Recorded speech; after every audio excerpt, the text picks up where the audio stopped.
Hello నమస్తే నేను Ashok Jubilee hills ఉప ఎన్నికలకు సంబంధించి మూడు పార్టీలు కసరత్తు చేస్తున్నాయి. అధికార కాంగ్రెస్ పార్టీతో పాటు ప్రతిపక్షంలో ఉన్నటువంటి ఇటు బీజేపీ కావచ్చు, బీఆర్ఎస్ కావచ్చు. ఈ ఉప ఎన్నికలకు సంబంధించి పెద్ద ఎత్తున కసరత్తు చేస్తున్నటువంటి నేపథ్యంలో ఇక్కడ గెలుపు ఎవరిది అనేటువంటి ఒక చర్చ కూడా పెద్ద ఎత్తున వినిపిస్తూ ఉంది. ఇక్కడ బీఆర్ఎస్ ఎమ్మెల్యేగా ఉన్నటువంటి మాగంటి గోపీనాథ్ మరణం తర్వాత జూబ్లీ హిల్స్కి సంబంధించి ఉప ఎన్నిక జరగబోతుంది. మళ్ళీ ఆ కుటుంబం నుంచే బీఆర్ఎస్ పార్టీ తరఫున పోటీ చేస్తారంటే కూడా పెద్ద ఎత్తున చర్చ జరుగుతుంది.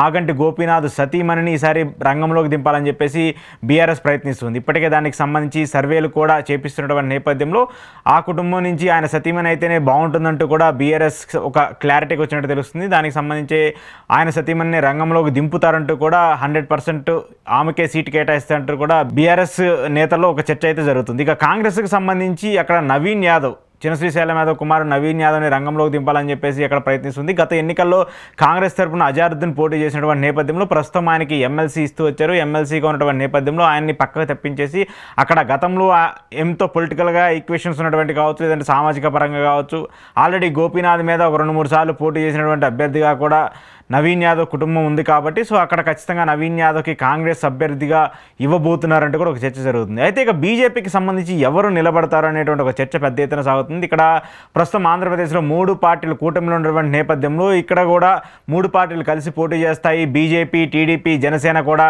ముగ్గురు కూటమికి సంబంధించి ఉమ్మడి అభ్యర్థిగా ఒక అభ్యర్థిని ప్రకటిస్తారంటూ కూడా ఒక చర్చ జరుగుతుంది. కానీ ఇక్కడ బీజేపీ మాత్రం అలాంటి ప్రయత్నాలకు కావచ్చు, అలాంటి అంశాలకు సంబంధించి ఎక్కడా కూడా మాట్లాడలేదు.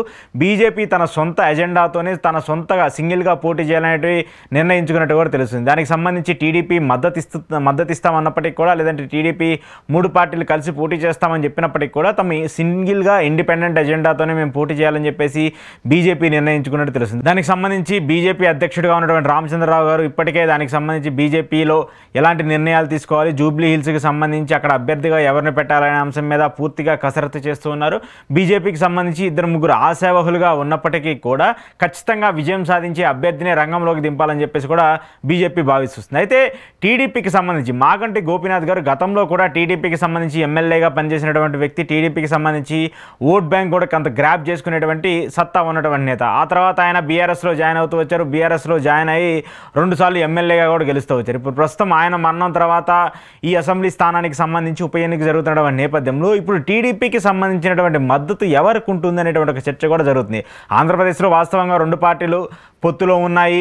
ఇక్కడ కూడా తెలంగాణలో ఇటీవల బీఆర్ఎస్కి సంబంధించి లేదంటే మిగతా అంశాలకు సంబంధించి తెలంగాణలో ఎన్నికలు జరిగినటువంటి ప్రతిసారి కూడా ఇక్కడ ఉన్నటువంటి అంటే హైదరాబాద్కి సంబంధించి పరిసర ప్రాంతాల్లో అన్ని నియోజకవర్గాల్లో కూడా టీడీపీకి సంబంధించిన సెటిలర్లు అందరూ కూడా, లేదంటే మిగతా పార్టీలకు సంబంధించిన సెటిలర్లు అందరూ కూడా కొంతమంది బీఆర్ఎస్కి మద్దతు ఇస్తే మరికొంతమంది మాత్రము కాంగ్రెస్ పార్టీకి మద్దతు ఇస్తూ ఉంటారు. డైరెక్ట్గా రేవంత్ రెడ్డి గారు టీడీపీ జెండాలు పట్టుకొని టీడీపీకి సంబంధించిన ఓట్ బ్యాంక్ అంతా కూడా మొన్నటి ఎన్నికల్లో కాంగ్రెస్కి వేయాలంటూ, కాంగ్రెస్ పార్టీ అభ్యర్థులకు వేయాలంటూ ఆయన అభ్యర్థించినటువంటి పరిస్థితిని కూడా మనం చూస్తూ వచ్చాము. డైరెక్ట్గా కాంగ్రెస్ పార్టీ సభలన్నింటిలో కూడా టీడీపీకి సంబంధించిన కార్యకర్తలందరూ కూడా పాల్గొనేటువంటి పరిస్థితి వస్తుంది. ఇప్పుడు జూబ్లీ హిల్స్ ఉప ఎన్నికలు జరుగుతున్న నేపథ్యంలో టీడీపీ మద్దతు ఎవరికి ఉంటుంది అనేటువంటి ఒక చర్చ కూడా జరుగుతుంది. వాస్తవానికి ఆంధ్రప్రదేశ్లో బీజేపీలో పొత్తులో ఉన్నారు కాబట్టి బీజేపీకి సంబంధించి ఇక్కడ కూడా మద్దతు ఇచ్చే పరిస్థితి ఉంటుంది. కానీ ఇక్కడ అలా కాకుండా బీజేపీ తమ పొత్తు వద్దు అనేటువంటి ఒక చర్చ కూడా జరుగుతుంది.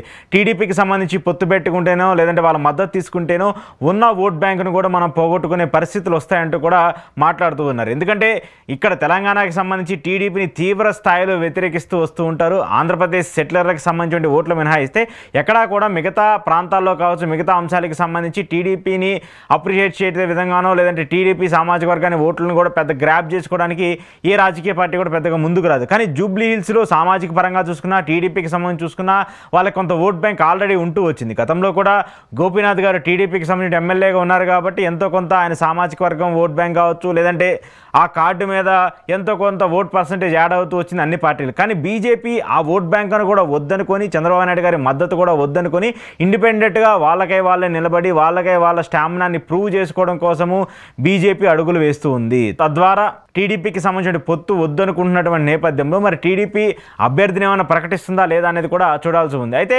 ఈ ఎన్నిక మాత్రము బీఆర్ఎస్కి చాలా కీలకంగా మారబోతుంది. సిట్టింగ్ స్థానం కాబట్టి, సిట్టింగ్ ఎమ్మెల్యేగా ఉన్నటువంటి అభ్యర్థికి సంబంధించిన స్థానం కాబట్టి ఖచ్చితంగా మళ్ళీ ఇక్కడ గెలవాలని చెప్పేసి బీఆర్ఎస్ విశ్వ ప్రయత్నాలు చేస్తూ ఉంటే, అధికారంలో ఉన్నటువంటి పార్టీకి సంబంధించి ఇక్కడ గెలవకపోతే తమ పరువు పోతుందనేటువంటి ఒక చర్చ కూడా పెద్ద ఎత్తున కనిపిస్తుంది. ఎందుకంటే ఇప్పటికే 10 మంది ఎమ్మెల్యేలు బీఆర్ఎస్ నుంచి పార్టీలు ఫిరాయించినటువంటి నేపథ్యంలో ఆ 10 స్థానాల్లో కూడా ఉప ఎన్నికలు జరుగుతాయని చెప్పేసి ఒక పక్క చర్చ జరగడము, మళ్ళీ ఖచ్చితంగా అదే తరహాలో ఇక్కడ జూబ్లీ హిల్స్కి సంబంధించి ఉప ఎన్నికలు జరుగుతున్న నేపథ్యంలో ఈ స్థానాన్ని కోల్పోయినా కూడా ప్రభుత్వం మీద వ్యతిరేకత వచ్చేసింది అనేటువంటి ఇండికేషన్ ప్రజల్లోకి వెళ్తుంది. కాబట్టి ఖచ్చితంగా ఇక్కడ పోటీ చేసి విజయం సాధించాలని చెప్పేసి ఇటు బీఆర్ఎస్ అటు కాంగ్రెస్ కూడా పెద్ద ఎత్తున ప్రయత్నాలు చేస్తుంది. కానీ బీజేపీ మాత్రం చాప కింద నీరులా తమ ప్రయత్నాన్ని మాత్రం వదలలేదు. ఖచ్చితంగా ఇక్కడ బలమైన అభ్యర్థిని ధీటుగా నిలబెట్టి అటు అధికారం సాధించేటువంటి అంటే గెలుపు కోసం ఏదైతే పార్టీలు కృషి చేస్తూ ఉన్నాయో వాళ్ళు ఓట్ బ్యాంక్ని చీల్చడానికి కూడా బీజేపీ విశ్వ ప్రయత్నాలు చేస్తుంది. సో ఇక్కడ ఇండిపెండెంట్గా గతంలో 3 పార్టీలు ఎలా అయితే పోటీ చేస్తూ వచ్చావో, అసెంబ్లీ ఎన్నికలకు సంబంధించి కావచ్చు, లేదంటే